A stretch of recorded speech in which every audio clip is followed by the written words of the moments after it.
Joe Rogan is ripping into Charlie Kirk's head of security, Brian Harpole, as explosive claims of betrayal swirl around him. The more people dig, the more Brian's entire story crumbles. Layer after layer of contradictions, cover-ups, and alleged deceit now sliding into the spotlight. And the fire is spreading. Fresh allegations about Charlie Kirk's death, and the people some believe may have had a hand in it, are erupting online. Turning Point USA, Erica Kirk, and even a handful of Charlie's most trusted inner circle allies are suddenly being pulled into the storm of suspicion. You want people to lose all faith that anyone is going to solve anything. Yep. You had a bunch of, if you're going to, you had a bunch of other wacky shit that doesn't make any sense, and you spam it out there at the same time. You leave a gun that didn't do it out in the woods. You do a bunch like that. Let's rewind to the very start. On September 10, 2025, during a heated debate stop on his American Comeback Tour, Charlie Kirk was fatally shot on the campus of Utah Valley University in Orem. Within seconds, a middle-aged man in the audience suddenly declared himself responsible, prompting an immediate FBI arrest. But that confession quickly unraveled as investigators revealed that the real, or allegedly real gunman had been positioned high above Charlie on a rooftop overlooking the event. 48 hours later, authorities took another man into custody, Tyler Robinson, who allegedly walked into a police station and claimed he was the shooter. A weapon linked to him was found near the scene, reportedly stripped of a serial number. And this is where the entire story takes a sharp turn, because right after Tyler's arrest, Charlie Kirk's head of security sat down for an interview, only to deliver an explanation so confusing, so contradictory, that nothing he said seemed to add up. Before this correspondence went to Chief Long. Hello, Chief Long. We received this message today from the student group. There is a student roof access pretty close to where CK will be set up at the Utah Valley. The Sorensen Center has a couple of staircases that go up to walkways on the roofs. He comes back, and for edification, the Sorensen Center was the building in front of the Lucy Center. And so he comes back and he says, you want access to the roof. And came back and said, I was told students have access above us. If this is true, it would be nice to either have it controlled access or allow one of my guys to be there as well, if possible. He comes back, and his last correspondence was, I got you covered.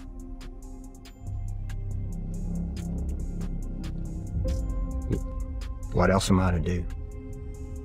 When a command level person from an accredited police department says, I've got this area. Jeez. Please pick me. Okay, you know when you're like in school and you gotta hold your hand up because you really want a teacher to see you? I have an answer for what you could have done. You could have followed up because it's your job and Charlie paid you millions of dollars not to pass the buck. No. Also, you asked the police chief an either or question. And I'm just kind of like trying to understand the basic construct of sentences. He said, got you covered. What does that mean? It was an either or question. Either provide us access or get somebody up there. Got you covered means what? No follow-up? That's it? Millions and millions of dollars on his security annually. And you just said, hey, a student told us that there's a rooftop and it would be good if we could have access to it, or if one of your guys could secure. Got you covered. That's it. Remember, this wasn't happening in a vacuum. There had already been what many described as a credible threat on Charlie's life. And just one day before the shooting, Charlie reportedly texted several people close to him saying he genuinely feared something was coming. And despite all of that, Brian, who was being paid millions to keep him safe, was making decisions that looked nothing short of reckless. At this point, you have to ask yourself, were these blunders accidental? Or was something far more deliberate unfolding behind the scenes? Because the next thing Brian said pushed those questions even deeper. Millions of dollars on drones last year, and got the guy's license. But if the area lies in the Provo, Utah airspace, I can't fly it. That's a 107B. We can't break the rules, right? And then you had secondary restrictions, probably due to heavy foot traffic for the school. But I can't go in and break the rules. There's laws for a reason. And so. Now, the school could have flown drones, the PD, but they didn't have them, right? But Orem PD has a drone unit, active and professional, and that police department, I will tell you right now, is awesome. They are they get it. They were there, they helped, both on the soft side and the hard side. And so I started asking questions like, you guys have a drone unit? Yeah, good. Do you have an MOU or a mutual aid agreement with the school? And they're like, yeah. I said, did they call you and ask for assistance? No. I'm like, why wouldn't you call? And then so, that's one. So I can't go in and break the law. I can't make my guys break the law. I can't go in and do something that would jeopardize their career. Do you have any idea why they would? Brian insisted that flying a drone anywhere near the campus was against the law. But according to critics, that claim doesn't hold up, and he would know that better than anyone. Brian has run his own security firm for years, and people familiar with the industry quickly pointed out that licensed private security teams regularly operate drones as part of standard protocol. Multiple experts have already come forward saying the same thing, raising even more doubts about why Brian would make a statement that contradicts what so many professionals say is routine. Was not being factually accurate. Again, I don't want to quote him. I implore you guys to go back and check his interview out. But in his interview, he spoke a lot about not being able to legally fly a drone. Now, if any of you are familiar with the policies, procedures of filing one of the FAA 30-day notices or requests or the Lance approvals, this particular area, I went and fact-checked him. I heard him say that he couldn't legally fly it based on the police's suggestion that they possibly will be covering the event or that he's got them covered. And he used that as the legal pretext for not being able to fly, I assume. But the key the key thing he said was he cannot legally fly, and that's just not factually accurate. So I went ahead and fact-checked him. I actually acquired a Lance approval for this specific site in a 3/4-mile radius around the campus. As far as the state law, as Utah is concerned, the state of Utah, they basically echo federal law. And so federal law dictates that, yes, you can get a permit under 107 rules, which, if this guy was operating a security contract company, he would have to have a 107 license. He'd have to be operating under the 107 license banner, which means that he would be able to, in this specific circumstance, get a Lance approval instantly. I acquired a Lance approval for the site within 20 seconds. Brian then claimed that his real downfall was placing too much trust in the local police chief. But according to those examining the situation, that excuse doesn't hold either, because there were dozens of other security warnings he reportedly overlooked long before that day ever arrived. And the deeper you dig, the more every layer suggests the same unsettling truth.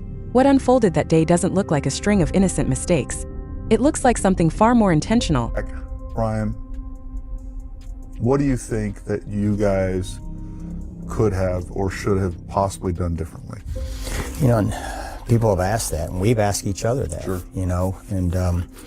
And so we look at our operations plan, our workup, and we're like, what could we have done? What could we incorporate it? And I'm like, man, if it were up to us, yeah, I'd have rolled in an APC. We had no budget, and there's a difference there. We have to work within realities, right. And so,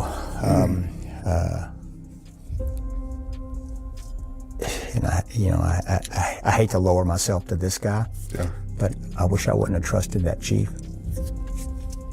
I wish, but this is a command level accredited police department, chief of police days before. And when we're talking about a specific area, and then when it comes across, well, there's like, this is what we're concerned with, and then when it comes back with, I got you covered, you tell me, and I'll take it. Is there another way for me to construe that that's taken care of? One of the most glaring problems was the almost total absence of security. It wasn't only the rooftop that was left unmonitored. There were barely any guards on the ground. Ticket checks were ignored entirely. And an event that was meant for 600 people suddenly exploded to over 3,000 attendees. At any point, Charlie's security team could have intervened, but they didn't. And as more details emerge, it starts to feel less like a series of mistakes and more like a deliberate decision. Have drone programs, which is a big problem. That's false. working on that because it's something they should all have. It should be mandated by some sort of law. And so anyways, it's in quick defense of the security. They're only allowed to protect his immediate vicinity. And that, of course, is false.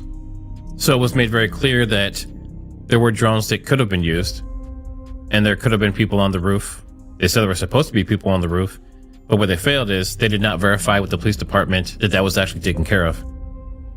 And then the next thing I want to talk about, this is extremely important, is that initially there was supposed to be about 600 people coming to this event. Now, there's several layers of issues here. First of all, they didn't check tickets. It was a wide open event, meaning anyone could come and they could just walk right in. So there's no security there. There's no accountability for anyone who's coming in if they actually bought tickets or signed up for this event.